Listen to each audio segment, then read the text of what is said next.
Hey, I'm glad to have all of you watching here today. I'm going to real quick demonstrate how we use the hand saws. I'm going to give you some techniques to use that will help you to make better cuts with the saw, with the hand saw. So I've already got my 9-inch line here. I'm at that piece where I need this 9-inch piece. So I'm going to go ahead and get this into my vise. So I got my woodworking vise here, so we're going to tighten down on that. I know some of you don't necessarily have wood vices. Hopefully you've got some type of a good solid table. Sometimes I like to clamp the part down to the table so that it frees my hands up and I can take the cut. Now, a couple of things that I like to go through and have students using the handsaw that I like to mention. First off, when we do use the handsaw, typically we want our forearm to be in line with that blade, and we want that to be kind of a nice smooth action that goes back and forth where we're keeping that all in one line. So now, as I come over here, I'm going to bring up, I want to make sure that I am on what we refer to as the scrap side of the line. So we want to stay on the scrap side of the line, and I'm going to bring that up, and I'm just going to kind of slowly draw the saw blade back to full length. Now, I do want to talk just a minute here as we go through this. I see a lot of people when they're using the handsaw, they're just what I call short stroking that blade instead of using the full length. So I want you to get in the habit of using the full length of the blade for a couple reasons. Number one, if I'm always using this area of the saw to cut with, I'm going to wear out these teeth much faster than I will the teeth down at the other end or up here at the top. If those wear out, then I'm not going to get as much life out of my blade as I possibly could have. Now, hand saws aren't that expensive. They're only $25, $30 for a decent type of hand saw. And they can be sharpened, resharpened. But if you get used to now making sure that you are using the full length of the blade, you're just going to get a better cut. You're going to wear out your saw teeth evenly, so it won't be problematic, and you'll just get a lot more life out of your tool. The other thing that I want you to pay attention to when you're using tools, I buy a lot of used hand saws sometimes. Just make sure they got a decent handle, so that you're got a nice tight handle and so forth. Teeth can be resharpened, handles can be remade and replaced. But if you have a good saw that you take care of, you keep it from getting all rusty and stuff, it'll last you a lifetime and you'll get a lot of use out of it. So, all right, so again, I'm coming over here. Now, remember, I don't want a short stroke, I want to get a nice notch. So my forearm is in line with the blade. I'm drawing that all the way back, and I'm going to just get myself a nice notch in there. Now, once I get a notch, notice I've got a nice comfortable stance. My legs are about shoulder width apart. My body, this is called ergonomics, my body is in a comfortable position where I'm comfortable to go through and start that saw.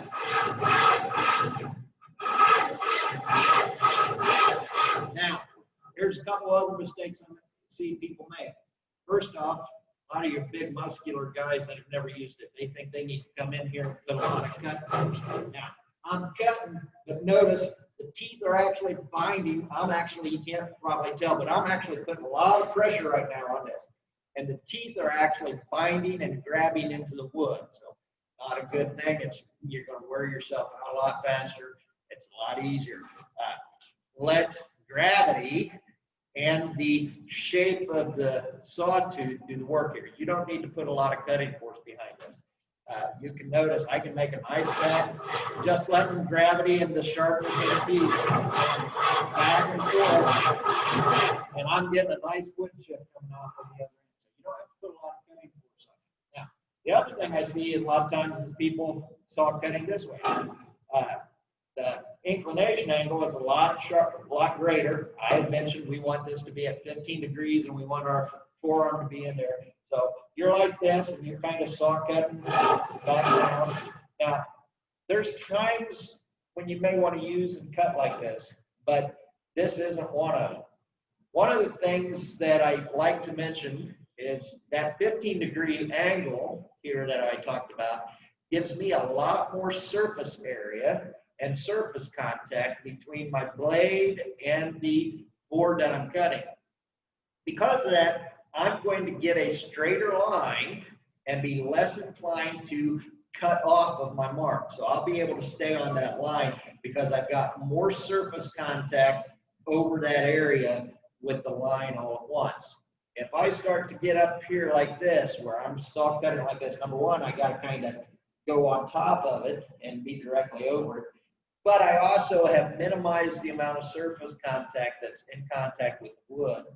I can still cut along the whole blade, but I can influence that. And this is where sometimes I might get off, I might make it dig or gouge in there, and my line probably won't be won't be as straight as if we start like this. Now, any of these ways with enough time and practice and skill development, you'll develop your own way to do this where you get that. But for right now, stick with this 15-degree angle. It's going to help you get a better, straighter cut where you stay within a 16th squareness. And that's what we want when we cut this. We want to make sure that we are within a 16th square to an edge and a 16th square to the face on the cut.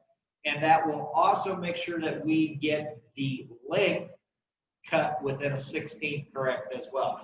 Hopefully some of you will get even closer. Some of you will be right dead nuts with the actual length that we need to be. That's, of course, the ultimate goal there as well. So let me go ahead and finish this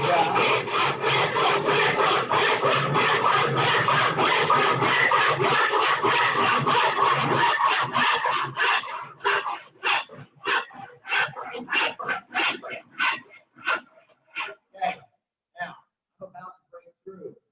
When you start to break through and where you're almost finished, you want to kind of slow up a little bit. You don't want to get tear out. I'm going to purposely tear this out just so you can kind of see. Okay. Actually, I didn't do too much of a tear out, but if you go too fast when you're starting to break through and come off, you're going to get the grain structure to tear out. Now, on this one, I got pretty lucky. The grain structure on both sides is a little bit tighter, so it's less inclined. But if you've got a wide open grain structure there, you're certainly tear out, and then that's going to make a big dig in your part. It's not very professional. It's certainly not the type of craftsmanship that is indicative of a high quality project. So we want to make sure that we are always being good quality craftspeople when we do this. So as you start to break through, slow up so you don't tear out. You can always kind of grab hold of that board too to kind of keep it. So sometimes if you're there and getting close, just the weight of that part might be inclined to fall off, and that sometimes will give you that tear out as well. So just watch it as you start to go through and break through with the board. So that is my demonstration here on the correct use, or what I consider the correct use of the handsaw. The important thing is, you know, if you're a tradesperson, you're working 9-10-hour days. You want to figure out ways to utilize your body and what they call the ergonomic factor there. Use your body and use your muscles in such a way that you can be efficient, of course, get the job done, but not to overstress or overwear out your body and your muscles there as you go. If you learn some of these proper techniques and holding methods and techniques on how to use some of these tools, you'll certainly not wear out as quickly as you would by using some bad form. So thanks for watching. If you have any questions, of course, send me an email, and I'm looking forward to seeing what you make and how you make your cuts.